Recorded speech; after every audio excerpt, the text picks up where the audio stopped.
अर्थव्यवस्था एक ऐसा मुद्दा है जो मोदी सरकार के लिए चिंता का विषय बनी हुई है। दरअसल 2014 में जब मोदी सरकार आई थी तो शुरुआत के 2 साल तो जीडीपी में विकास देखा गया, लेकिन उसके बाद गाड़ी पटरी से उतर गई। कोविड में हालत और खराब हो गई। प्रधानमंत्री मोदी समझते हैं कि बिना आर्थिक प्रगति के देश में प्रगति मुमकिन नहीं, और इसीलिए प्रधानमंत्री नरेंद्र मोदी ने आने वाले 3 साल में जो भारत की अर्थव्यवस्था है उसके लिए लक्ष्य रखा है $5 ट्रिलियन इकोनॉमी का। लेकिन सवाल ये कि क्या ये हासिल होगा? $5 ट्रिलियन इकोनॉमी, इसका सपना संजोया है। 130 करोड़ देशवासी अगर छोटी छोटी चीजों को लेकर चल पड़े तो $5 ट्रिलियन इकोनॉमी कईयों को मुश्किल लगता है, वो गलत नहीं हो सकते हैं, लेकिन अगर मुश्किल काम नहीं करेंगे तो देश आगे कैसे बढ़ेगा? मोदी जानते हैं कि बिना आर्थिक महाशक्ति बने दुनिया में अपनी साख बनाए रखना बहुत मुश्किल है। अमेरिका हो या चीन, हर कोई अपनी आर्थिक ताकत के बल पर ही दुनिया में दबदबा बनाने की कोशिश कर रहा है। भारत भी दुनिया की टॉप 3 अर्थव्यवस्था बनने का सपना देखता है, लेकिन ये लक्ष्य फिलहाल बहुत दूर है। वर्ल्ड बैंक के मुताबिक इस वक्त अमेरिका $19 ट्रिलियन की इकोनॉमी के साथ पहले नंबर पर है, चीन 12 ट्रिलियन के साथ दूसरे, जापान 5 ट्रिलियन के साथ तीसरे, जर्मनी 3.5 ट्रिलियन के साथ चौथे और भारत 2.7 ट्रिलियन के साथ 5वें नंबर पर है। 5 ट्रिलियन इकोनॉमी से पहले प्रधानमंत्री नरेंद्र मोदी के लिए भारत की निढाल होती अर्थव्यवस्था, छलांग मारती हुई महंगाई और बढ़ती हुई बेरोजगारी जैसी समस्याओं का समाधान ढूंढना ज्यादा जरूरी है, क्योंकि रूस और यूक्रेन की जंग ने इन चिंताओं को कहीं और ज्यादा बढ़ा दिया है। और आईएमएफ के मुताबिक भी अगले 2 सालों में भारत की जीडीपी के गिरने के आसार हैं। लेकिन इन सब के बावजूद अच्छी बात यह है कि भारत लगातार सबसे तेजी से बढ़ने वाली अर्थव्यवस्थाओं में बना रहेगा।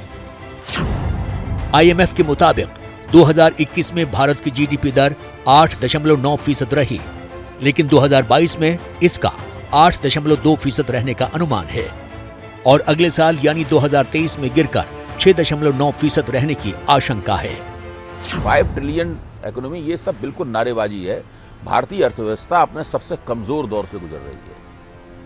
इसमें कोई बड़ा उछाल आएगा, बहुत बड़े पैमाने पर लोगों की आमदनियां बढ़नी शुरू हो जाएंगी, बहुत बड़े पैमाने पर निवेश शुरू हो जाएगा, कल कारखाने बहुत तेजी के साथ वस्तुओं का उत्पादन करना शुरू कर देंगे, वस्तुएं बाजार में आएंगी और हम सब लोग दौड़ दौड़ के उनके खरीदेंगे। इस प्रकार का सुनहरा ख्वाब देखने की स्थिति में भी नहीं है आप। सबकी बहुत बुरी स्थिति है, आमदनियां कम हो रही हैं, रोजगार कम हो रहे हैं, महंगाई बहुत दिनों दिन दूनी रात चौगनी बढ़ रही है और विशेषज्ञों का मानना है कि अभी ऐसा बहुत दिन तक चलेगा। प्रधानमंत्री नरेंद्र मोदी के लिए आने वाले 2 साल अहम हैं, क्योंकि uniform civil code, Jammu Kashmir में चुनाव और अर्थव्यवस्था के मोर्चे पर जो चुनौतियां हैं, इन तमाम सवालों का जवाब अभी तक देश को नहीं मिला है। ऐसे में 2024 लोकसभा चुनाव से पहले 11 राज्यों में विधानसभा चुनाव भी होने हैं। हो सकता है इस दौरान प्रधानमंत्री नरेंद्र मोदी इन सवालों का जवाब दे दें। तो प्रधानमंत्री नरेंद्र मोदी के हर कदम पर मोदी ट्रैकर के जरिए हम लगातार नजर बनाए हुए हैं। फिलहाल आज की इस खास पेशकश में मुझे इजाजत दीजिए। एबीपी न्यूज पर खबरों का सिलसिला लगातार जारी है।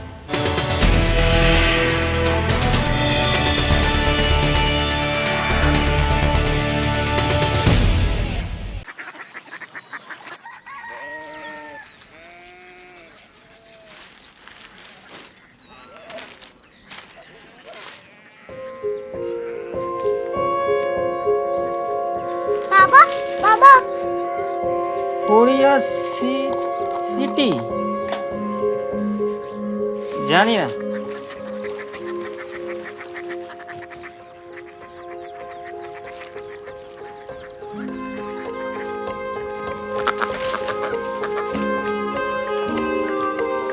Korea city?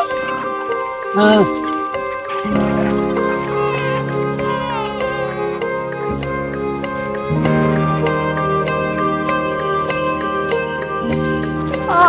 कोरिया सिटी कहाँ पे है?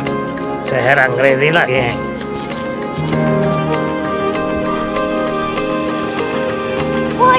सिटी।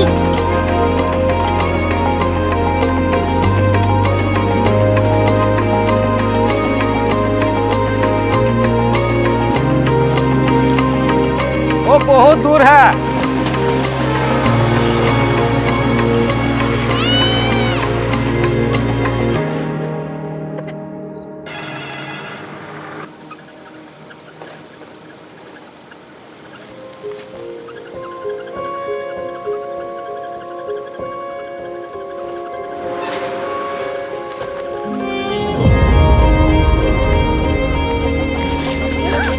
Korea city.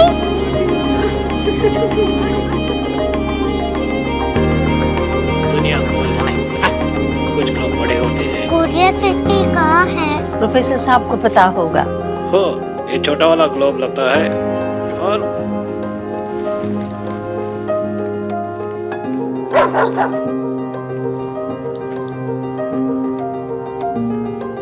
पता नहीं, मेरी बेटी से जाके मिल लो, शायद उसे मालूम हो।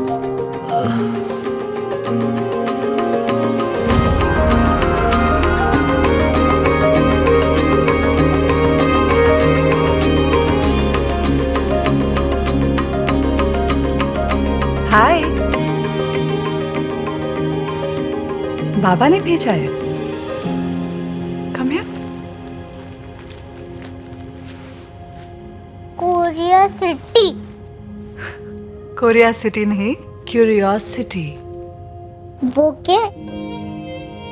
That's what brought you here? जो तुम्हें यहाँ तक ले आया। क्यूरियोसिटी।